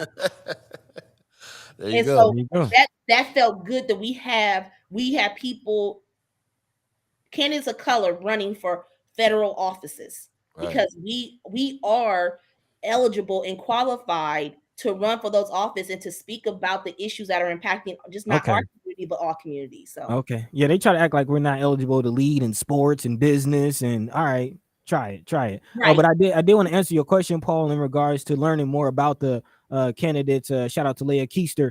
She says, shameless plug, I'm dropping my interview with Jazari Kowal this evening and Senator Patty Pansy Brooks next week on the Swing Left Nebraska podcast. So big shout out to the Swing Left Nebraska podcast. And again, if you are interested in learning more about those candidates, check them out. Hey, we trying to get Swing Left on the channel. So let's talk about it. Miss Keister, let's definitely talk about that. We're coming up on 8:11 again. Lots of people in the chat. There's all kinds of different discussions going on about different things. Our Valentine is on a roll on some things. Still talking about the I just lost it. Lost the whole chat's coming in. Higher wages. Yeah, higher wages. Yeah, thank you very much. And Vaughn Chapman is now talking about some TIF taxes. Mutual of Omaha, the burden of underwriting rich by the poor would and should tomorrow. We definitely need to keep talking about some of these subjects that you guys are talking about right now, and we'll continue to talk about those. But in the meantime, go back into the chat, read those for yourself. Brother Muhammad singing, "It's a family affair." I love it. I'm loving my people. Respectful campaign. That's right. Very respectful campaigns going on. I'd love to have the other candidates on too. Mark Snow, Shar. It'd be great to have everybody on as well. We've had Brianna Full on and Brother Muhammad on. So let's definitely do that. Let's talk about it. And Von Chapman says, I still can't figure out why Precious was nominated as Woman of the Year. What? You mean wasn't or was? What? I'm hoping he's thinking wasn't. Right. I'm hoping he's saying it wasn't nominated as Woman of the Year. Like, bruh, what I do to you? It's cold blood. Right. She putting in the work. Hey, but I think he meant what? I don't know. He'll clarify. I'm gonna give him like 2 minutes to clarify. All right. We live. You know what it is. Brother Vaughn, let him know. Hey, we coming up on a break in just about 2 minutes. Now that you are back in town, you got to tell us what's the first Omaha spot that you went to go get some food at? What was he missing while you was gone? Where did you go first? So he said wasn't. He said she does it. Okay. Okay. Put some respect on the name. We know what he knew. I know what he meant. I was just is it finished or is it done? So the first place I went to. So there's a few things that I just really I just crave. So the first place I went to was Runza. What? Okay. Yeah, I love me some Runza. I love me some Runza. Like, those crinkle fries, it's. Wait a minute. Wait. Hold on. Let me get back in here. Those crinkle fries. You trying to tell me that Runza was the first place that you went to when you got back in town? Because look, it's not like you can get burgers out there like that. There's no I was eating grilled chicken and Brussels sprouts and carrots and crab cakes all the time. So I was like, Okay. Okay, all right. I ain't gonna judge. Okay, but today I'll be going to get me some Best Burger because I okay. haven't had it. Okay. That's my sis spot. They weren't open on Sunday, so again, that's why I went to Runza. So yeah, you get some flack in the chat about the I run. know. I know. My sister now. I'm like, Ranza. Brooke said mushroom Swiss is good over there though. She said actually has a bomb mushroom burger. Okay. I'm a true Nebraska girl. I don't care. Don't play. I am a true Nebraska girl. Runza is Nebraska. Runza's Nebraska through and through. Yeah. Okay, so what was the second place you went to then? Or so you haven't gone. So the next place you going to is Best Burger. You said? Yeah, I'm going to Best Burger today because yesterday I was in Lincoln. Monday I don't know what was going on, but I gotta go get because it's cold. If it's cold outside, I'm gonna go up there and get me a grilled cheese sandwich. Because I love their grilled cheese and they home cut fries, or I'm gonna go get me my burger with some Gouda cheese on it, grilled mushrooms, grilled onions. Look here. I ain't no skinny girl. Now I do eat. All right. You know how to eat well. That's what I'm asking you. I'm asking about it because big boy love to find out where people eating. Yeah, but we cooked this on Sunday. We made salmon salads. My daughter was like, "Could you make me a salmon salad?" I was like, "Sure, I'll make." So we did something. I'm trying to do something healthy. Trying to not eat. But I do want to try Southern Spoon. I do want to try them. I saw them on people been talking about them. Yeah, and they had. I do want to try them, and then I think another one, Shugs. Yeah, Shugs. Yeah, I've been seeing that. So I'm hit them up. Have you had the black coffee salmon dish? I've been hearing a lot about that. We got to take you to black coffee. No, I haven't. That's another place I want to go to. I have not been to see Terrence and Candace. Every time I come in town, it's normally I'm on a Friday night, out on a Monday morning. So yes, I got to go get I got to go support Candace and Terrence at Black Coffee. Josh, I'm about to drop it to it. You got to go to the Itis. Say again. I've had him before he became the Itis. When he was delivering out his trunk, when he was bringing the shrimp and grits to the house. She took it back. She took it back. Hey, you ain't telling her nothing. But I do have to get that shrimp and grits because he was bringing it to your house with some banana pudding with the pudding with it too. So and look, me and Michelle went, and Michelle don't eat shrimp, so she get the catfish and grits with the chicken gravy. Ooh. And let me tell you something else. You can just bury me in the caramel salt pudding. The pudding. At the Itis? They got a salt caramel pudding at the Itis that's so good. Oh. It make you smack your mama and your daddy. Let me see what's going on here. So we got some places to go, Precious, now that you're back. Unc's pudding. That's what Josh Tay will tell you. He's telling you right now. Josh don't order me. Josh about right. Hit it with the Ric Flair. Woo! Star Trek Rick said where was it at? He said Star Trek Rich said did you hit up Shake Shack? I only hit up Shake Shack when I'm in the airport. Yeah. I don't think Shake Shack is the same in the airport, really. No, but they just be they I don't know about their burgers. Lord. Plus they expensive. Wait a minute. Tammy and Blackamore says I went to Black Coffee and he said no longer was doing the salmon dish. Expensive to make. He need to raise the price on it then because we need that back. Yeah, it's on my list. I'm coming back to Omaha to get it. Can we just bring the salmon to you? Yeah. Bring our own cut. Center cut. BYOS. It's BYOS around here, y'all. Thank you very much for joining us this morning. What's your Wednesdays 7:45? Is that a good time for you? Let's go on and just shake it up now. Is that a good time for you? 7:45. Definitely. And I gotta make sure I shout out my peeps in DC. I miss my peeps at the Department of Education. It was 6 months, but let me tell you, it felt like a year because we did a lot of work. Y'all worked, man. A lot of work, airplane miles, hotel points. Like, look, I got snazzy with them. I said, y'all got me messed up with this hotel. I figured it out. I said, if we going to a big city, I'm flying into the major city. Now I'll drive and meet y'all at the smaller city. Always end out in the big city. I said, I'm not doing this one day in a hotel. And when I walk out in the morning, I'm walking out with my luggage. But it was cool. We had a good turnout. So, I mean, good turnaround on some good things. You know, the whole goal was to talk to families, get kids back in school, and I really miss them. And hopefully I'll be doing some work on the side with them. That's what's up. Nice. Love it. Nice. Pop says, Precious, it's so cool to have you back and to hear you speak again. I love your political acumen, and I love the way that you share it with us. Thank you. Hey, that sums it up for all of them. Be authentic, be transparent, and just keep it 100. Okay. There you go. That's a good philosophy. Excited right to be politicking with P. Hey. Yes. You have a good one. We'll talk to you soon. Bye-bye. All right. Peace. All right. man. It's always a pleasure, man. I love it. I'm so glad she's back. Yeah. Man, chat's really going off for sure. Let's take a quick break. Pop says, if that pudding will make you smack your daddy, then you better have it. You better leave it alone, son. Don't touch it with a 10-foot pole, Paul.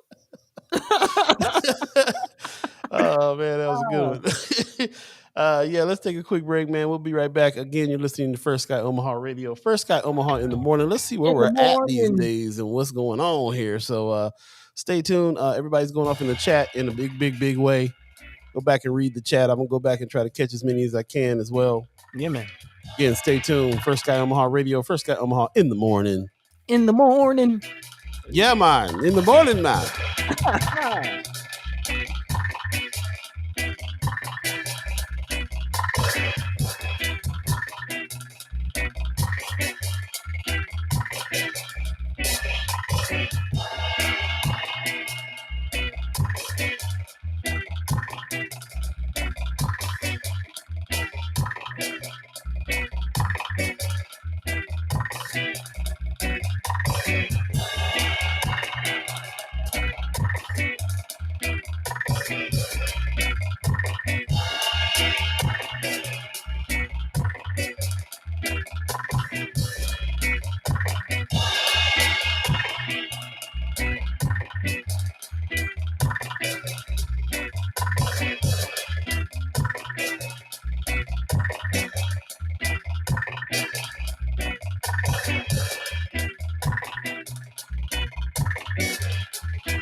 Welcome back. 8:22. If you believe in the concept of time, you're listening to First Sky Omaha Radio. First Sky Omaha in the morning. Paul B, Buddi3 Da Gawd, Star Trek Rich in the house. Man, thank you for everybody that has chimed into the chat, all the things that we're talking about, man. I'll get Kid in the house. Hey. Good morning, First Sky family. What's happening, man? Hey, man. Appreciate you. Yeah, Pop said, don't even touch that. Don't need it, son. You don't need it. There you go. Rome's Review says every OPS student should visit DC one time during their education. I think that's a valid thing to do for sure. We need more civics lessons in a big way in school in general. So yeah, I think you're on the right track on that one. But welcome back. Like I said, man, the chat has been going off. I can't even grasp on where to jump into it. We'll have to come back and talk about some of these things. A lot of times we'll go back over the show during the remainder of the day and go back through the chat and kind of look and see what you guys were saying, what we're talking about, bring some of these points up another time. Yeah, man. And so it definitely helps be in a discussion when we're in a discussion. And that way we can kind of keep track of what was being said and so on and so forth. But appreciate everybody that's chiming in the chat, man. Really, really appreciate it. And everybody that's just here visiting, ghost listeners and all. And man, stay tuned for some more. We'll be politicking with P and soapboxing with Michelle on Women Wednesdays from now on. First Sky Omaha in the morning. It's going down. Yeah, man. So welcome all, even if those of you just now joining. Aggie Kid, looking at you. I ain't seen you in a while. welcome. And as Paul just mentioned, all the first and last time listeners, all the ghost listeners out there not joining the chat, just kind of chilling out, listening. We appreciate y'all. We love y'all. We thank y'all for tuning in. Just about 30 minutes left in the show, just over 30 minutes left in the show. So yeah, let's keep this thing moving. We do have a couple more things to dive into. Real quick, Brooke says, Zane says he misses you and loves you and thanks for sharing his writing. Oh, man. Right on, bro. Appreciate you, man. I really, for those of you that missed it a little earlier, I was real proud of my nephew. He went into the room and wrote this on his own. He's just learning phonics and learning how to sound out words, but he decided he was going in. Mom doesn't let me play my tablet. He was feeling it about it. He says, and I hate that I am sad. Hopefully you're not too sad anymore, little man. Yeah, no, he gets over things pretty fast. He's a cool dude, and we were just talking about it because, like I said, his development right now is that he's doing well reading and sounding out words, little small words and stuff. But this blew our mind that he went in and wrote his own stuff, sounded out the words he wanted to say, and wrote this note. So shout out to Zane, shout out to Brooke for homeschooling. And then all the things, shout out to intelligence, period, man. Appreciate y'all. You gotta teach the youth, man. It's the future. Yeah, that's really real. For sure. What's on the agenda, buddy? Man, I actually got a couple more housing, just one more housing article to dive into. There's some things coming out of the Omaha City Council from their Tuesday meeting I wanted to dive into. Also got some wins, I guess you can call them. We'll dive into it. This latest bill from President Biden and some reparations discussions that we'll dive into. So that's kind of how we'll wrap up today's show. And we'll kick off things talking about affordable housing. A few people in the chat asking about affordable housing during our conversation with Precious. And again, we still don't know a full definition of what is affordable housing. What does it exactly look like? What is the threshold? But however you define it, there will be more affordable housing coming to the urban core, i.e. the downtown area of Omaha, as planned and as discussed in yesterday's Omaha City Council meeting. And there's a redevelopment plan that has been approved, and it calls for roughly 1,000 new units of affordable and workforce housing to be built in the city's urban core during the next 2 decades. And again, that urban core area basically encompasses the Missouri River all the way to 50th Street, and then also Woolworth Avenue to the south, all the way to Cumming Street to the north. So again, basically sort of the downtown, midtown areas. The plan establishes a tax increment financing district 3 blocks or on either side of the proposed streetcar route, which is planned to travel along Farnham and Harney streets from 10th Street all the way to 42nd and along 10th Street between Harney and Cass. The district is predicted to generate $354 million, an amount that would cover the $306 million streetcar system that's been proposed. The remaining money will be earmarked for affordable and workforce housing. So roughly just short of $50 million of that $350 million will be left for affordable housing and workforce development. That's according to Stephen Oshberg, who's the director of transportation and urban development with the Omaha Chamber. The plan also calls for roughly 1,000 new units of affordable and workforce housing in the urban core in the next 20 years. Again, we'll see the impact of that. But I'll go on a limb and say that the path to this is probably what we're going to be seeing in the next 20 years. I don't know, a little bit to unpack on that. It is urban core meaning downtown for people. I don't know. That's where that's needed. Lots of units downtown already, not necessarily affordable ones, but we probably need more affordable housing in more places that need the affordable housing. 20 years is a long time. It doesn't seem like a lot of money when you think about the time frame that they're talking about doing this. People need housing now. We don't need to wait 20 years for 1,000 units. Man, the TIF thing, like Von Chapman said, if those who don't need and who can and should timely pay their fair share of TIF taxes, Mutual of Omaha, the burden of underwriting the rich by the poor would and should end tomorrow. Man. So thinking a little more deeply about the TIF situation, same stuff. Brianna Full says their version of affordable housing is a 500 square foot studio for $1,300 a month. Exactly. Precious says, "Yep, that TIF look."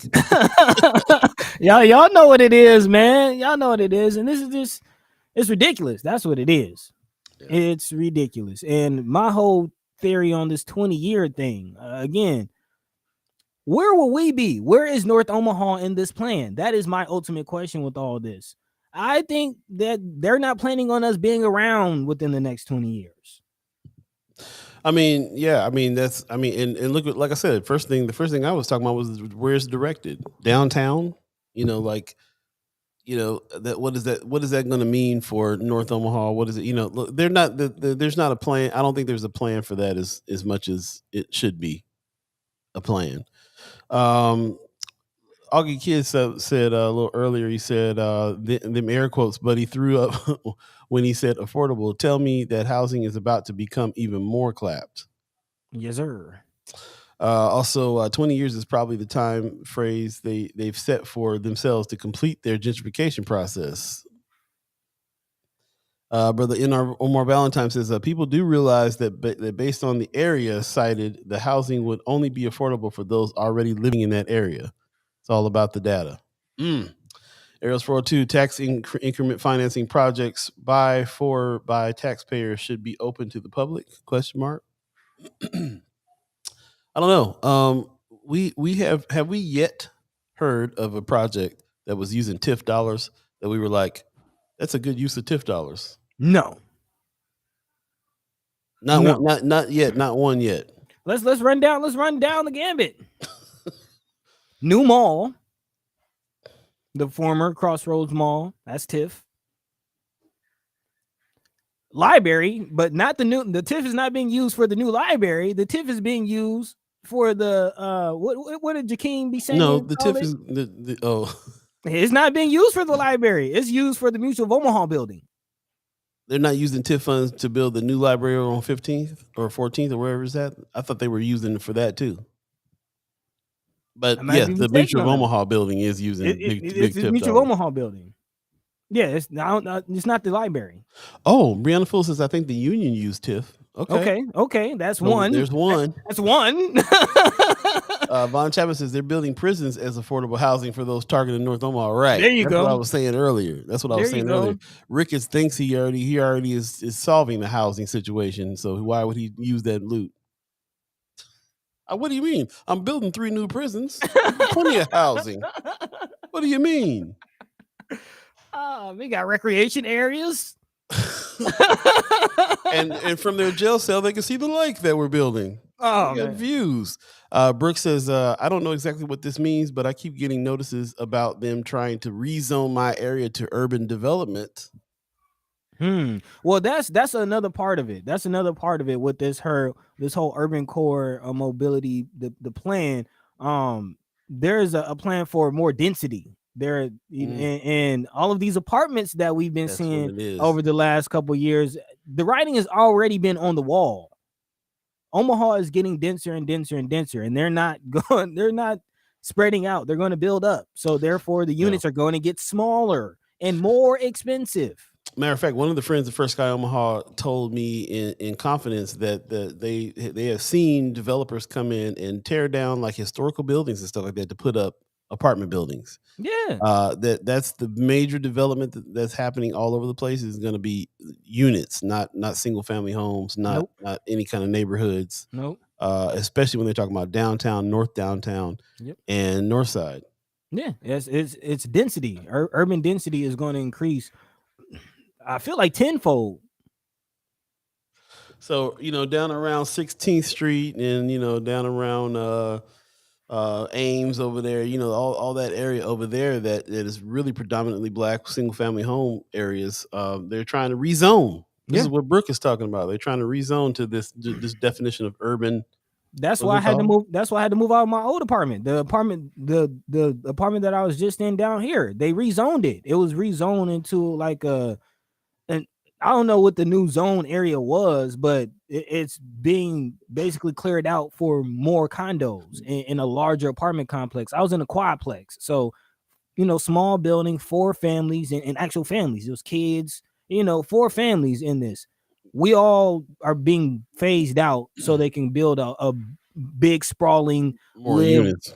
Not just more units, but the same cookie cutter thing that we see all over the country, that live workspace where they have, they have retail space at the bottom level, maybe some restaurant spaces, and then everything above it is small apartments. That's it. That's the script. Pop says, based on Brooks' statement, can rezoning be used as an excuse for exercising eminent domain? Might that be a part of the plan? Yes. If they don't sell, they'll use it for that. Yes. That plan. Yeah, absolutely. So what I'm thinking now, because this is the first time we've really been talking about zoning being used that way.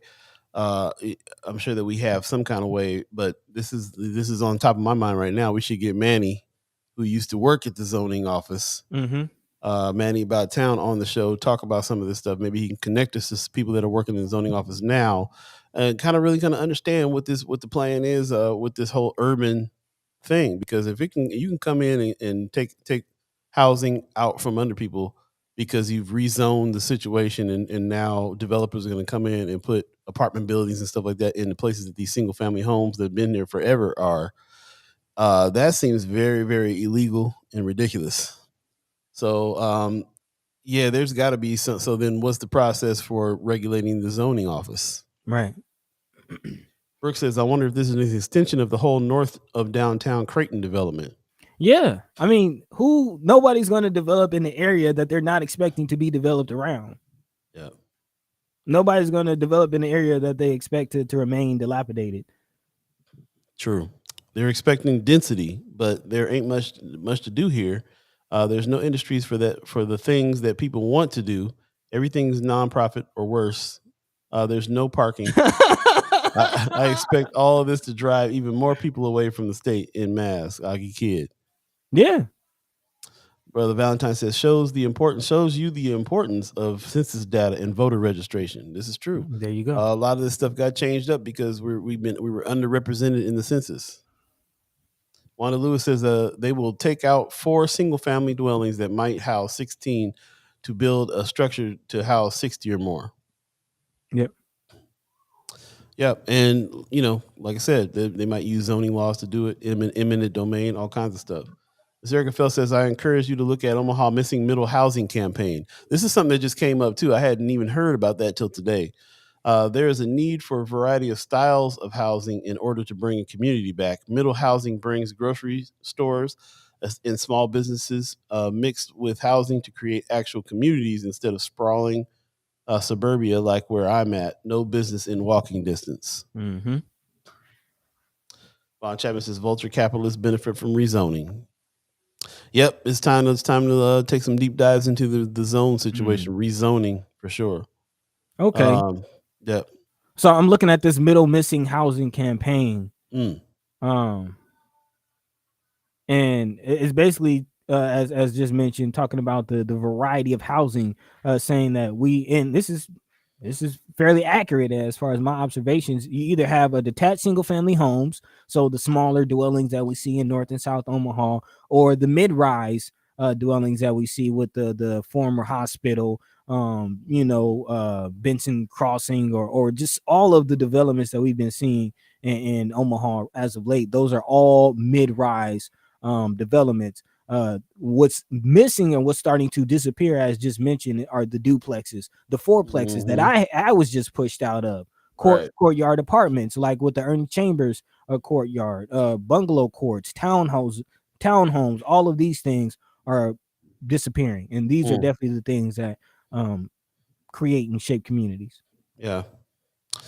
So anyway, yeah, everything being controlled by these big developers means that now one thing, we talk a lot about like OIDC, Mike Maroney and those guys over there.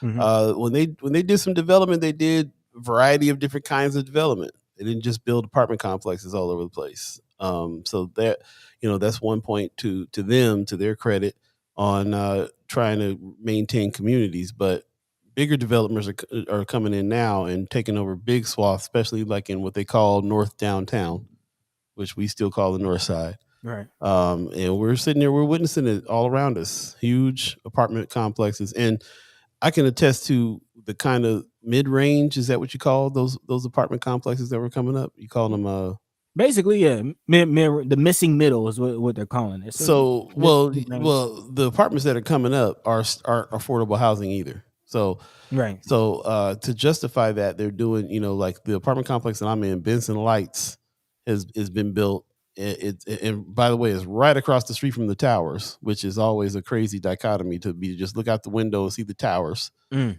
you know what I'm saying, like the you go from looking at $1,100 a month for a 1-bedroom apartment, you know, and you look across the way and they're maybe paying $5, $4, you know what I'm saying, because and they really make that distinction and separation, and they do it with the way that they built these apartments. So they're stacking people on each other, but they put all these kind of luxury amenities and stuff in there to justify this $1,100 1-bedroom price.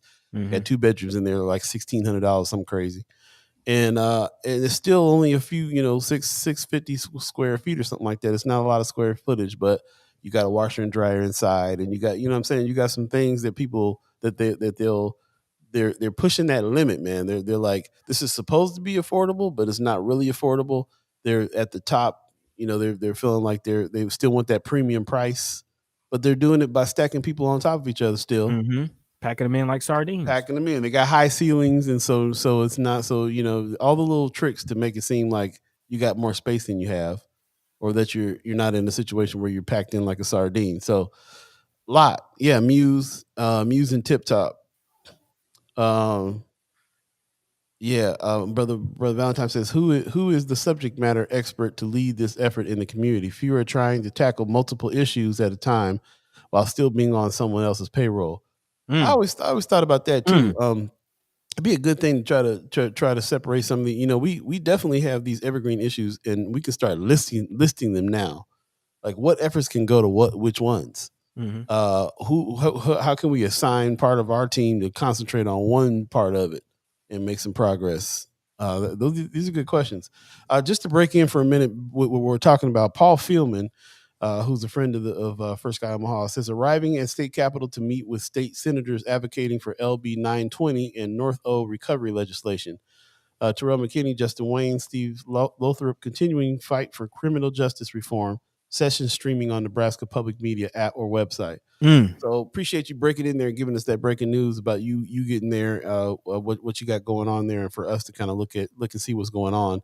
If you have time to check that out, definitely do that. We need to keep up with the progress of those brothers on that front for sure. Please do. And that actually kind of makes you leads me to the pivot. We got just about 20 minutes left in the show, and there are a couple articles I wanted to dive into, and we can kind of lump these two together. But talking about criminal justice reform, I did want to dive into this bill that President Biden just signed, talking about the Emmett Till anti-lynching law. Again, this is something that has come to fruition after decades of trying to get some sort of federal law as a hate crime, again, for race-based attacks.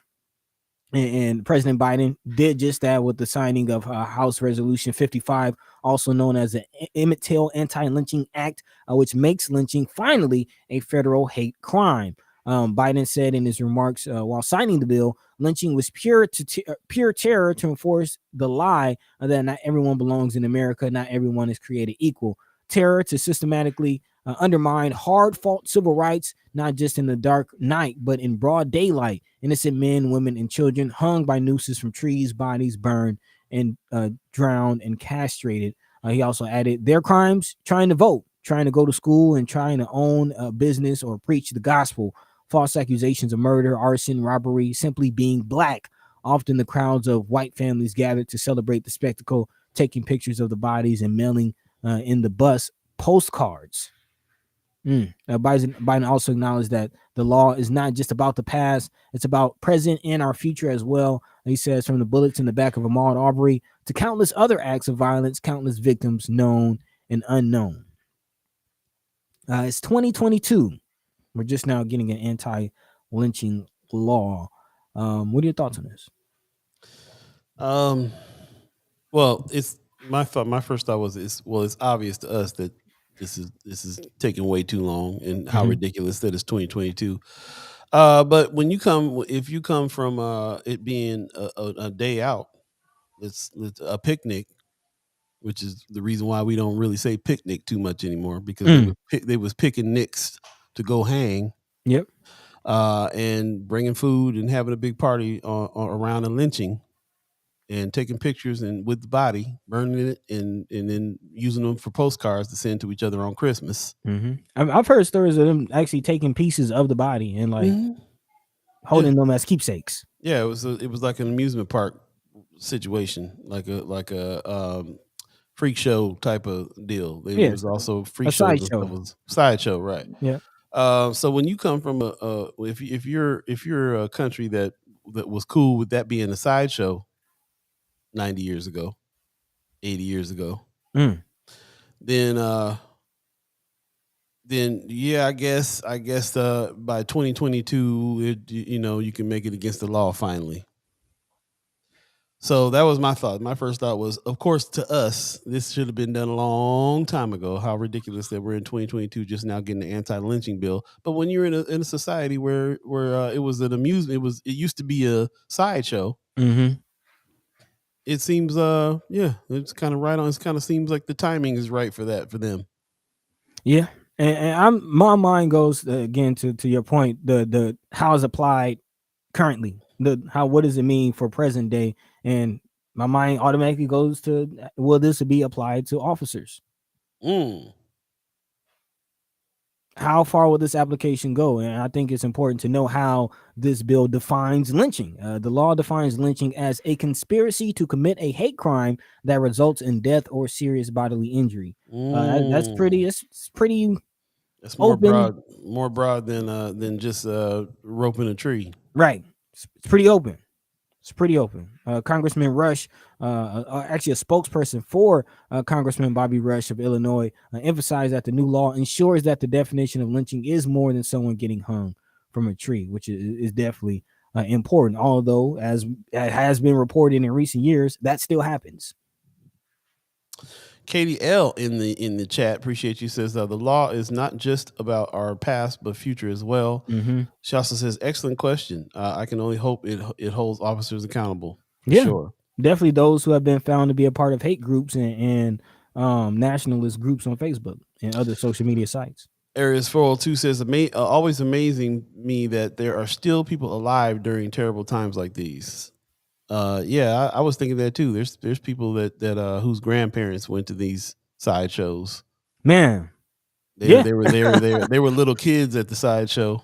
Actually, a lot of the youth are, you remember there's a lot of hard conversations being had in 2020 around the dinner table in a lot of these households as the youth are finding out, where their parents and aunts and grandparents stood and where they were in the 60s.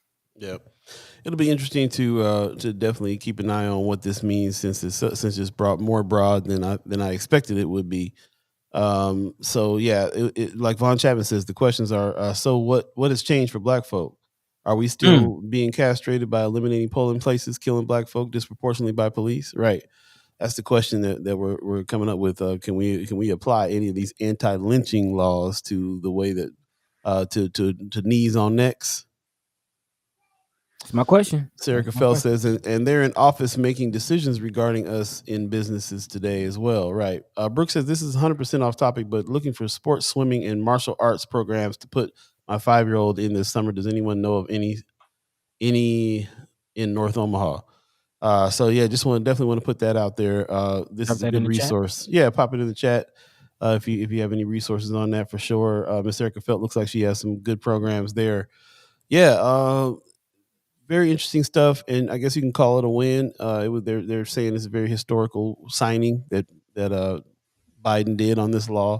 So we'll keep looking at it and see what it's going to actually mean.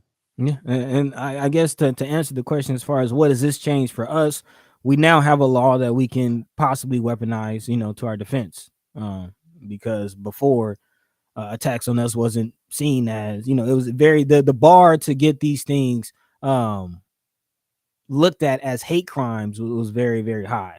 Right. Very high. Very again, hopefully this eases that. Yep. But go ahead.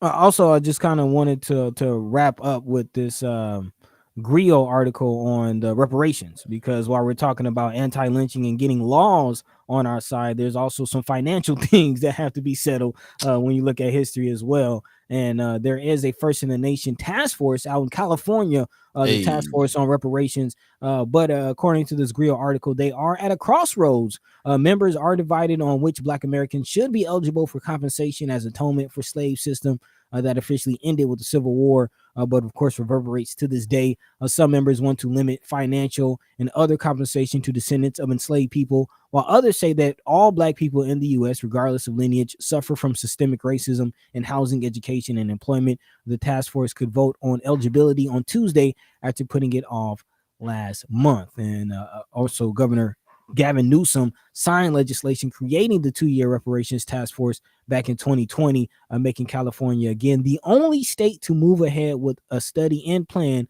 with the mission to study the institution of slavery and its harms and to educate the public about its findings. Come on, California. Man, doing the work, man, doing the work. California knows how to party.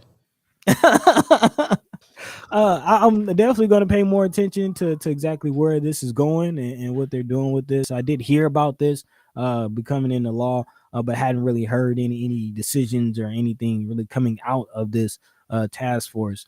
It's kind of honestly disheartening to hear that they're at the crossroads, because this is just another peek into how complex this conversation is, and just, why nobody has really touched it, and why it's kind of the sense that we probably won't ever really get reparations, but it's something worth discussing. I definitely don't think that they wouldn't hit some kind of crossroads and some kind of roadblocks. So it's a win that they're looking at in the first place. I feel like. Okay, I can agree with that. But yeah. It's just a long hill, and it's a very difficult conversation. And I think there's still some things about the institution of slavery, what exactly we lost as a result of the institution of slavery, and exactly where we are in present day. I don't think we fully understand where we are just in the scope of history in present day either, which can sort of shape the reparations ask, and the stance that we take when we're asking for reparations. There's a lot. They're already talking about hoops that you got to jump through. You got to prove your lineage and all that stuff. Exactly. That a whole lot of people like they mentioned Harry Belafonte wouldn't qualify. His family wouldn't qualify. You know what I'm saying? Like lots to discuss. Von Chapman says the difference between California and Nebraska is the difference between black and white and night and day. I don't know about that. California tries to make some leaps and bounds, but that's because they have so much to fight against as well. Yeah. It's a very white controlled state. Not a lot of people of color in leadership positions out there. So there's a lot of money. So you know what that means. There's a lot of Republicans. LAPD is still LAPD. The SWAT came from LA. So I wouldn't say night and day. We definitely have some similar struggles. But I do just them, the coasts in general have always been a little bit more progressive than what's going on in Middle America. That's just what it is. So, but yeah, man, I'm glad it's being talked about right now. California's the only one talking about it. We'll see where it goes. Yeah, at this point. 8:52. I know we're coming up on the end of the show here. We'll take a quick break and come back and do the haps. Stay tuned. You're listening to First Sky Omaha Radio. First Sky Omaha in the morning. Paul B, Buddi3 Da Gawd, Star Trek Rich. All of you, stay tuned.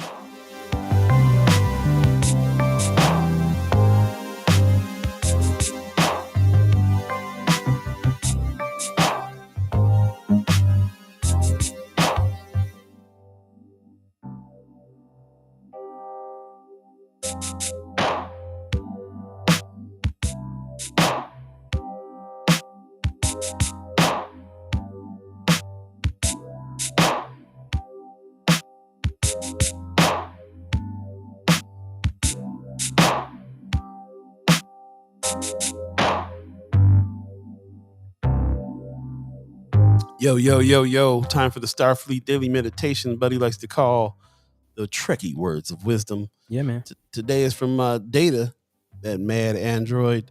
It is the struggle that is most important. It does not matter that we will never reach our ultimate goal. The effort yields its own rewards. Man.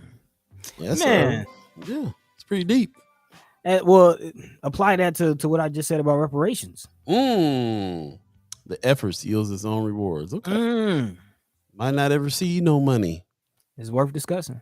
But it's most definitely worth discussing. So there you go. Brought to you by Weberized. Go to Weberized.com if you are looking for some podcast help. Yeah. They are the experts, and they provide the Starfleet daily meditation every day. Star Trek Rich in the house. Appreciate it. Appreciate it. The chat's going off again. Most definitely. Katie L snapping for Commander Data. Yeah, come on, that mad android. All right. Augie Kia says the state to state might change for white folks, but being black in America is still being black in America. The smaller nuances in slang might differ here and there, but a cop is a cop is a cop is a cop. Man, you ain't lying. Not at all. Well, thanks for joining us again. We're coming up on the last 6 minutes of the show, man. Lots of we kind of got into a lot today, lots to discuss. We missed TD Sanders. We'll have to try to have her back on another day. But shout out to Precious for coming through as well. This is definitely going to be a better show now that we'll be politicking with P on the regular. I'm really loving that. And while we're at it, let's go ahead and jump into some haps. You know what it is. So, ladies and gentlemen, get your shoulders moving. Hey, let's do it. It's time. What's happening? What's going down? Get your wiggle in your seat. Bankhead bounce. Hey.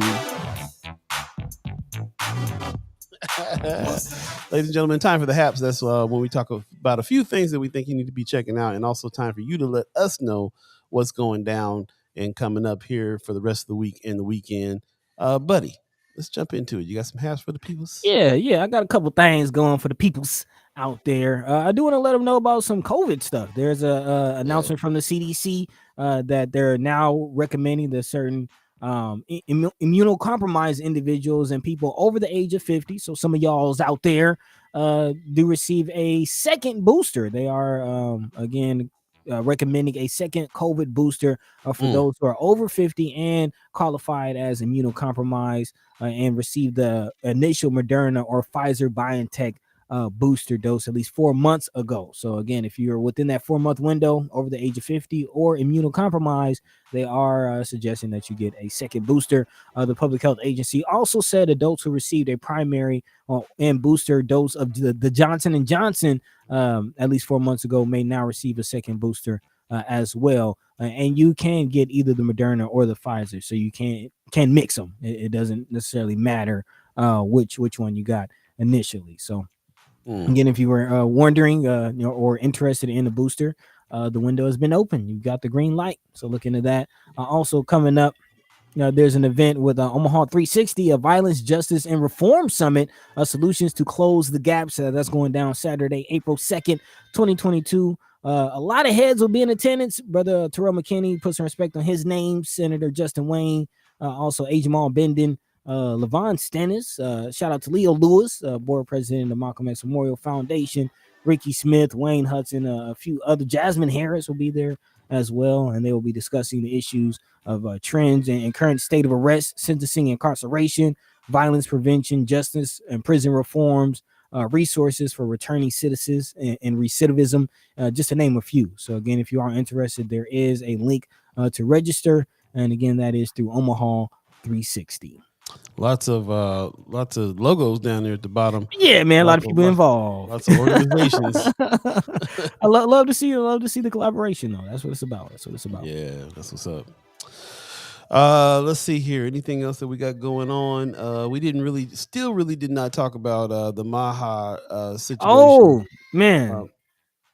Little mama chiming up there a little bit. Yeah, she's probably it's bottle time. Yeah, we about to get a body. My stuff. Right. I need the cookies and stuff. Yeah. But we did this the other day. But shout out to Marcia's for getting onto the Omaha, the Maha Fest that's gonna happen on Saturday, July the 30th. Another festival going on. There's a little battle between festivals going on this time around. Because we got, I think Messengers is on the other festival, right? Yep. I forget the name of it. Yeah, we'll have to talk about it. Yeah. Let's see here. Jimmy Light in the chat says Marcus Mosiah Garvey is still criminalized in the education history books, yet we wonder why the youth can't connect and have nothing to digest, the nutrients getting stripped in a processed curriculum. Yeah, man. So many reasons why we feel like the curriculum is getting stripped. And it's all come down to racism, you know. Oh yeah, definitely, and not just racism, but the things that train, like, you know, that we get Malcolm X, and I mean, we'll get a paragraph on Malcolm X, we'll get maybe a page on Martin Luther King Jr. But look into, if you're not familiar with the Honorable Marcus Mosiah Garvey, please look into what that brother brought in the mentality that he tried to again present and get us to think from. There's still no Blackadonia. There's still no Black Amnesia. There's still no where's our land? Where's our place of origin? Who are we really? Questions that still have not been answered. Which again, if we don't answer those, and we can't talk about reparations and not answer those type of questions, because again, what did we really lose? Do we know? Very true. We're gonna get out of here. Little Mama said it's time to show down. It's time to eat. No, Brooke, that's not the full lineup. We just was shouting out one of the friends of First Sky Omaha that's gonna be on the show. You can go ahead. We'll talk about the lineup when we come back Friday. Yeah. We're gonna go ahead and get out of here, buddy. You got some words for the people? Man, as always, we love, appreciate, and thank you. And until next time, catch the same time, same place. Yep. Just want to give a shout out to the Omaha tribe elders for allowing us to be on this land and speak while we're here. Want to give a shout out to our elders for allowing us to speak before them.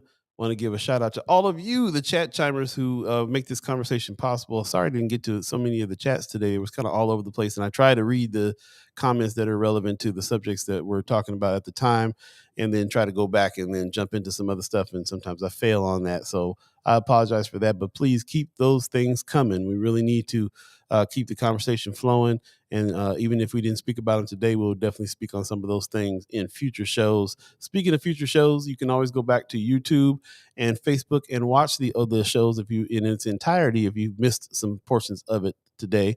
And please share it. Tell a friend, so we can have more conversation about all these things. Brooke says, good show, Paul and Buddy. Appreciate it. Leah Keister says, crush your show again. Thank you again. Really, really appreciate that. Miss Ickerfeld says, be good to yourselves, drink water, and keep your space. Also, Mama God says, much love, First Sky fam. Appreciate you. Thank you very much. Pop says, what an awesome show. Thank you guys. Much love to you and the First Sky fam. Appreciate you, Pops. I'm hoping you feel a little better, and I appreciate you coming on and checking out the show anyway this early Wednesday. Once again, don't forget, next week will be Politicking with P and Soapboxing with Michelle Trosclair. It's going to be Women Wednesday on First Sky Omaha from now on. So that's what's going on. Katie L says, fantastic show as always. Thank you so much. Appreciate you. Peace to Josh Tag. Appreciate you, my brother. It's time for us to go get some lunch again. Sound like we got some other places to explore, so let's do that. And I will see y'all on Friday. So you guys have a really, really good one. I went ahead and just let Buddy go so he can go make sure little mama gets what she needs, because she's running the house right now over there. So shout out to Buddy, shout out to little mama, shout out to the fam, and shout out to all of you. Thanks for everyone who is a reoccurring member and sponsor of the channel as well. We can't do this without your financial support, so thank you very much for that. If you have not become a recurring member, please consider doing so. Go to firstsky.omaha.com, hit the donate button, and become a reoccurring sponsor of the show as well. Any little bit helps for us to keep the conversation rolling. This is kind of a civics lessons on wheels kind of situation we got going on here. And it's because of all of you that is possible. So really appreciate it. Really appreciate you. You guys have a good one. We'll see you Friday. Peace. By the way, Vanglorious, this is protected by the red, the black, and the green. At the crossroad, with the key. By any means necessary.